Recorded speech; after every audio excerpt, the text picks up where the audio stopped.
Shalom, kami dari kelompok 5 yang terdiri dari saya sendiri, Ruth Sofiana Sianturi yang akan membawakan kata pengantar, dan rekan saya Uli Ainggraini yang akan membawakan isi dari materi pembelajaran, dan yang terakhir rekan saya Regita Depari yang akan membawakan penutup ataupun kesimpulan dengan dosen pengampu Bapak Thomas Pandawa Tarigan dengan mata kuliah Praktek Teknologi Pendidikan dalam PAK. Kami semester 5 di Sekolah Tinggi Teologi Sumatera Utara. Di sini materi pembelajaran kami yaitu banyak anggota tetapi satu tubuh yang terambil dari 1 Korintus 12 ayat 12 sampai 31. Baik, kami akan memulai pembelajaran kami. Shalom adik-adik semuanya. Bagaimana kabarnya pada pagi hari ini? Ya, Ibu harap semuanya baik-baik saja. Iya, puji Tuhan. Hari ini semuanya sehat semuanya. Baik, materi pembelajaran kita ataupun topik pelajaran kita pada hari ini yaitu banyak anggota tetapi satu tubuh, yang terambil dari 1 Korintus 12 ayat 12 sampai 31. Baik, kita akan memasuki pembahasan yang akan dibawakan oleh Ibu Uli Ainggraini. Shalom anak-anak semua. Di sini Miss akan melanjutkan pembelajaran kita. Miss akan membahas tentang topik yang telah ditentukan untuk pembelajaran kita pada saat hari ini. Kita buka dulu Alkitab kita di dalam 1 Korintus pasal 12 ayat 12 sampai 31. Kita baca bersama-sama. Karena sama seperti tubuh itu satu dan anggota-anggotanya banyak, dan segala anggota-anggota itu sekalipun banyak merupakan satu tubuh, demikian pula Kristus. Sebab dalam satu roh kita semua, baik orang Yahudi maupun orang Yunani, baik budak maupun orang merdeka, telah dibaptis menjadi satu tubuh, dan kita semua diberi minum dari satu roh. Karena tubuh juga tidak terdiri dari satu anggota, tetapi atas banyak anggota. Andai kata kaki berkata, karena aku bukan tangan, aku tidak termasuk tubuh, jadi benarkah ia tidak termasuk tubuh? Dan andai kata telinga berkata, karena aku bukan mata, aku tidak termasuk tubuh, jadi benarkah ia tidak termasuk tubuh? Andai kata tubuh seluruhnya adalah mata, di manakah pendengaran? Andai kata seluruhnya adalah telinga, di manakah penciuman? Tetapi Allah telah memberikan kepada anggota masing-masing secara khusus suatu tempat pada tubuh seperti yang dikehendakinya.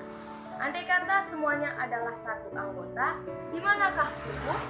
Memang ada banyak anggota, tetapi hanya satu tubuh. Jadi mata tidak dapat berkata kepada tangan, aku tidak membutuhkan engkau, dan kepala tidak dapat berkata kepada kaki, aku tidak membutuhkan engkau.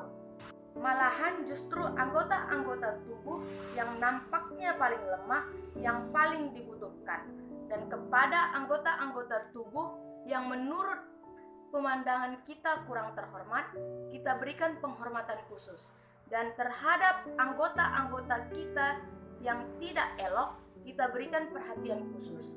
Hal itu tidak dibutuhkan oleh anggota-anggota kita yang elok. Allah telah menyusun tubuh kita begitu rupa, sehingga kepada anggota-anggota yang tidak mulia diberikan penghormatan khusus, supaya jangan terjadi perpecahan dalam tubuh, tetapi supaya anggota-anggota yang berbeda itu saling memperhatikan. Karena itu, jika satu anggota menderita, semua anggota turut menderita. Jika satu anggota dihormati, semua anggota turut bersukacita. Kamu semua adalah tubuh Kristus, dan kamu masing-masing adalah anggotanya. Dan Allah telah menetapkan beberapa orang dalam jemaat, pertama sebagai rasul, kedua sebagai nabi, ketiga sebagai pengajar, selanjutnya mereka yang mendapat karunia untuk mengadakan mukjizat, untuk menyembuhkan, untuk melayani, untuk memimpin, dan untuk berkata-kata dalam bahasa roh. Adakah mereka semua rasul? atau nabi atau pengajar? Adakah mereka semua mendapat karunia untuk mengadakan mukjizat, atau untuk menyembuhkan, atau untuk berkata-kata dalam bahasa roh, atau untuk menafsirkan bahasa roh? Jadi berusahalah untuk memperoleh karunia-karunia yang paling utama dan untuk menunjukkan kepadamu jalan yang lebih utama lagi. Nah anak-anak, dari nats Alkitab yang telah kita baca, apa sih maksud dari banyak anggota tetapi satu tubuh? Di sini kita dapat mengambil contoh yang sederhana dari diri kita sendiri, yaitu tubuh kita. Kita dapat memperhatikan tubuh kita masing-masing. Dalam satu tubuh kita ini terdiri dari organ tubuh atau anggota tubuh yang semuanya saling membutuhkan untuk saling menyempurnakan. Jadi Miss mau bertanya, apakah mungkin mata dapat berkata kalau dia tidak membutuhkan tangan, atau telinga berkata kepada mulut bahwa ia tidak membutuhkan mulut sama sekali? Tentu saja tidak, bukan? Karena semuanya itu sangat saling membutuhkan. Contohnya, ketika kita ingin membuat kue, tentu saja tangan, mata, telinga, atau organ tubuh yang lainnya sangat dibutuhkan untuk saling bekerja sama, saling membutuhkan untuk menghasilkan suatu buah kue yang enak rasanya dan yang sempurna untuk dimakan. Begitu pula ketika tangan kita sakit atau terkena pisau atau terkilir, maka anggota yang lainnya dalam satu tubuh itu akan merasakan sakit juga. Jadi anggota yang berbeda-beda fungsi itu saling membutuhkan dan seperasa dalam satu tubuh. Nah, begitu pula halnya dengan kita dan Kristus. Kristus dan kita adalah satu tubuh yang dipersatukan atau diikat oleh Roh. Kristus adalah kepala dan kita adalah anggota-anggotanya. Jadi Kristus yang mengepalai seluruh jemaat gereja. Kristus sebagai kepala tidak pernah membeda-bedakan anggotanya.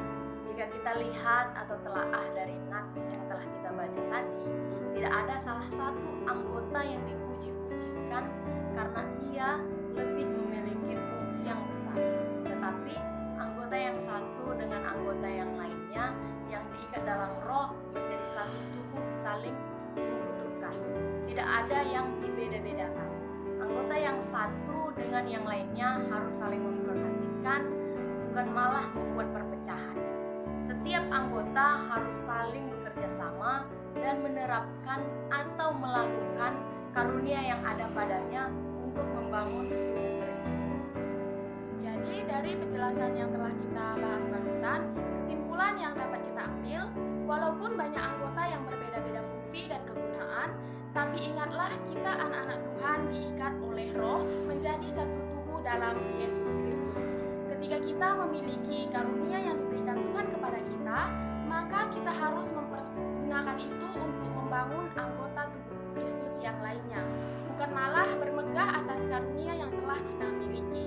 Walaupun banyak anggota yang berbeda-beda, tetapi kita tidak boleh membeda-bedakannya, karena kita telah sama dan satu dalam Yesus Kristus. Jadi, demikian pembelajaran kita hari ini. Terima kasih, Shalom.